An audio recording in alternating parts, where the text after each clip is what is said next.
আমি থাকতাম। আমার ছেলের বউ, আমার ছেলের স্ত্রী আমাকে সহ্য করতে পারে না। সে বলল, আমার ছেলেকে যদি তোমার মা ঘরের মধ্যে থাকি, আমি তোমার ঘরে থাকবো না। আর যদি তোমার মাকে তুমি তাড়িয়ে দাও, তাহলে তোমার স্ত্রী হয়ে ঘরের মধ্যে আমি থাকবো।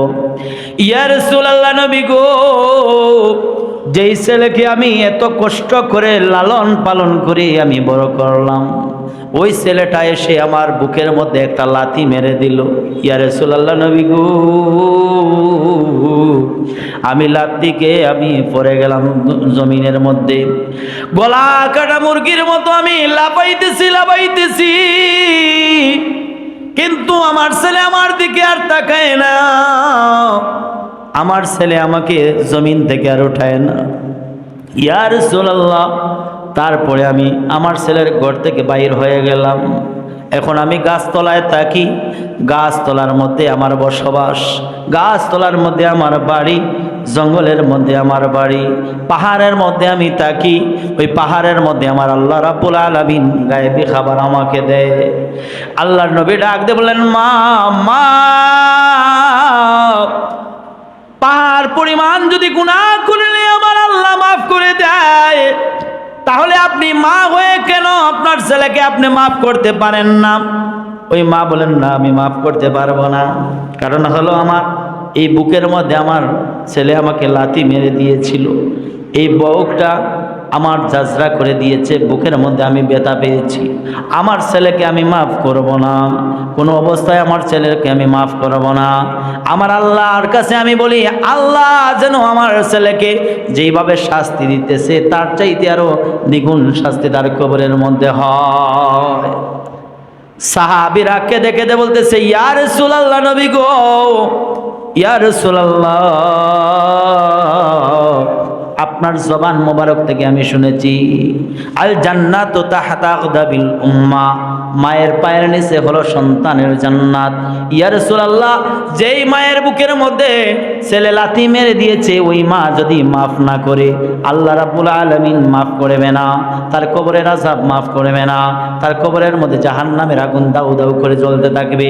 আল্লাহর নবী ডাক দিয়ে বলেন, মা মা মাগো। আল্লাহর নবীর চক্ষু মোবারক দিয়ে ঝর ঝর করে পানিগুলা ছেড়ে দিতেছেন আর বলতেছেন, মা মা, আমি মুহাম্মদুর রাসূলুল্লাহ সাল্লাল্লাহু আলাইহি ওয়াসাল্লাম, আমার চক্ষুর পাওয়ার আল্লাহ রাব্বুল আলামিন এমন ভাবে দিয়েছে, আমি জান্নাতও দেখতে পাই, জাহান্নামও দেখতে পাই, মানুষের কবরের আযাবও আমি দেখতে পাই। আমি উপরের দিকে যেমনি ভাবে দেখি, নিচের দিকে ওইভাবে আমি দেখি, সামনে যেভাবে দেখি, পিছনের দিকে ওইভাবে আমি দেখি। ও মা মা মাগো, একটাবার যদি তুমি দেখতা তোমার ওই ছেলের কবরের মধ্যে জাহান্নামের আগুন জ্বলতেছে গো মা, তাহলে তোমার ছেলের জন্য তুমি আর বদদুয়া তুমি করতা না। ও মা, তোমার ছেলেকে তুমি মাফ করে দাও, তোমার ছেলেকে তুমি মাফ করে দাও। তুমি যদি মাফ না করো, তোমার ছেলে আযাবের মধ্যে থাকবে, তোমার ছেলেকে আল্লাহ মাফ করবে না। ও মা, তুমি ছেড়ে দাও, তোমার ছেলেটাকে তুমি মাফ করে দাও। মা বলেন, না ইয়া রাসূলুল্লাহ, আমি মাফ করতে পারবো না। আমার আল্লাহ রাব্বুল আলামিন বললেন, আল্লাহ গো, সারাটা জীবন আমি রব্বি হাবলি উম্মতি, রব্বি হাবলি উম্মতি বলে কাঁদলাম, সারাটা জীবন আমি আমার উম্মতের জন্য কাঁদলাম। আজকে আমার চোখের সামনে আমার একটা উম্মতের কবরের মধ্যে জাহান্নামের আগুন জ্বলতেছে। ইয়া আল্লাহ গো, ও রাব্বুল আলামিন, কিভাবে আমি নবী মেনে নিতে পারি?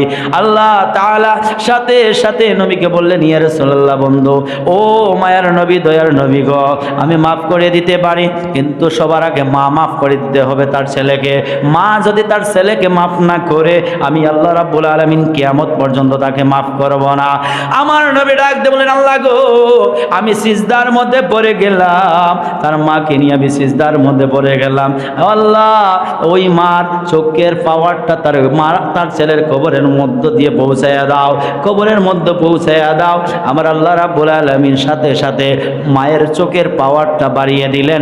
তার মা ওই ছেলের কবরের মধ্যে তাকিয়ে তাকিয়ে দেখতেছে, কবরের মধ্যে জাহান্নামের আগুন দাউ দাউ করে জ্বলতেছে। শুধু তাই নয়, ও যুবক ভাই, শুধু তাই নয়, বৃদ্ধ মহিলাটা যখন কবরের দিকে তাকাইল, কবরের মধ্যে আগুন জ্বলতেছে, সাপ বিচ্ছুগুলা কামড় দিতেছে। ওই ছেলেটা এমন ভাবে চিৎকার দিল, আল্লাহর ফেরেশতারা চিৎকার শুনে, পশু পাখিরা চিৎকার শুনে, সব জিন সব কিছু চিৎকার শুনে, কিন্তু একমাত্র মানুষ আর জিন কবরের কোনো আওয়াজ শুনে না। ওই মহিলাটা রাখতে বলল, ইয়া রাসূলুল্লাহ, ইয়া হাবিবাল্লাহ, নবী গো, আমি যা করেছি ভুল করেছি, আমার ছেলেকে আল্লাহ যেন মাফ করে দেয়, আমি আর সহ্য করতে পারতেছি না। আমার ছেলের কবরের মধ্যে এমন ভাবে দাউ দাউ করে আগুন জ্বলতেছে, আমার ছেলের শরীরের মধ্যে যে চামড়া আছে ওই চামড়াটা জ্বলে গলে গলে কবরের মধ্যে পড়তেছে। ইয়া রাসূলুল্লাহ, আমি মা হয়ে তা মেনে নিতে পারি না। আল্লাহর নবী ডাক দিয়ে বলেন, আল্লাহ গো, এখন তো আপনি মাফ করতে পারেন। তার মা যেহেতু ছেলেকে মাফ করে দিয়েছে, আপনিও তাকে মাফ করে দেন।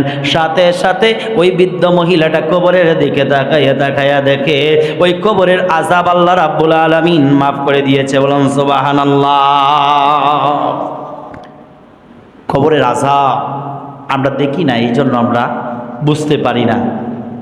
যারা দেখেছে, আল্লাহর ওলিরা যখন এলহামের মধ্যে বসে, মুরাকাবার মধ্যে বসে, মুশাহাদার মধ্যে বসে, তখন তারা আল্লাহর জান্নাত পর্যন্ত দেখতে পায়। বলেন সুবহানাল্লাহ। আল্লাহ রাব্বুল আলামিন আমাদেরকে যেন তৌফিক দান করেন, আমরা যেন নামাজ পড়তে পারি, আমরা যেন হক হালাল উপার্জন করতে পারি, আমরা যেন পরের হক মেরে না খাই, পরের হক যেন পরের কাছে আমরা দেই, আমরা যেন এতিম অনাথ যারা আছে তাদেরকে যেন আমরা সাহায্য সহযোগিতা করি। আমরা যদি নামাজ পড়ি তাহলে আমাদের দিল নরম হয়ে যাবে, আমাদের কলব পরিষ্কার হয়ে যাবে। আর যদি আপনি নামাজ না পড়েন আর পিছনে পিছনে আপনি দৌড়ান, তাহলে কাজ হবে না। আমি কি হয়েছে, আমি নামাজ না পড়লে কি হয়েছে, আমার ঈমান খুবই মজবুত। আমি নামাজ না পড়লে কি হয়েছে, আমি বড় পীরের মুরিদ। আমি নামাজ না পড়লে কি হয়েছে, আমার মার খেদমত করি। ঠিক আছে, মায়ের খেদমত আপনি করবেন, মায়ের খেদমত ছাড়া আপনি জান্নাতে যেতে পারবেন না, কিন্তু নামাজেরও প্রয়োজন আছে, ঠিক কি না? আল্লাহ বলেন, ইন্নাস সালাতা তানহা আনিল ফাহশাই ওয়াল মুনকার। কোন মানুষ যদি নামাজ করে, ওই মানুষটা আর কোনোদিন ফাহশা কাজের মধ্যে থাকতে পারে না, অবৈধ কাজের মধ্যে থাকতে পারে না, অশ্লীল কাজের মধ্যে জড়িত হতে পারে না। অশ্লীল কাজ থেকে আল্লাহ তাকে বিরত রাখে। বলেন সুবহানাল্লাহ। আবার আল্লাহ রাব্বুল আলামিন সূরা নিসার মধ্যে বলেন, ইন্নাস সালাতা কানাত আলাল মুমিনিনা কিতাবাম মাওকুতা। নির্দিষ্ট সময়ে নামাজ পড়া হচ্ছে মুমিনদের জন্য ফরজ। বলেন সুবহানাল্লাহ। আল্লাহ পাক রব্বুল আলামিন আমাদেরকে যেন তৌফিক দান করেন। ওয়া আখিরু দাওয়ানা আলহামদুলিল্লাহি রাব্বিল আলামিন। আসসালামু আলাইকুম ওয়া রাহমাতুল্লাহি ওয়া বারাকাতুহু।